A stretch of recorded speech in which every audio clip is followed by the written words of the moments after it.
السلام عليكم ورحمة الله وبركاته. يلا نجرب معايا توفيق نعمل بسكوت اقتصادي بمكونات موجودة في البيت في أقل من 10 دقايق.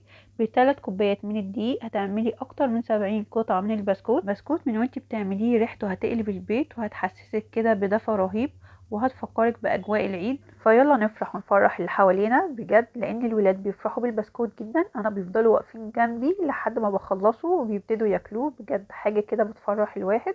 من عجينة واحدة عملنا أشكال كتير، وزي ما قلت لكم مش لازم يبقى عندكم مكبس أو أشكال، ممكن تعملوها بأي طريقة بسيطة. جربوا الطريقة بجد هتعجبكم وهتعجب الأولاد جدا. يلا افرحي وفرحي اللي حواليكي، اعملي بسكوت واعزمي على جيرانك بطبق من البسكوت، هيفرحوا جدا. بجد حاجة بسيطة قوي بس بتفرح اللي حوالينا. أتمنى الطريقة تكون بسيطة وعجبتكم. إلى لقاء آخر مع فيديو جديد، والسلام عليكم ورحمة الله وبركاته.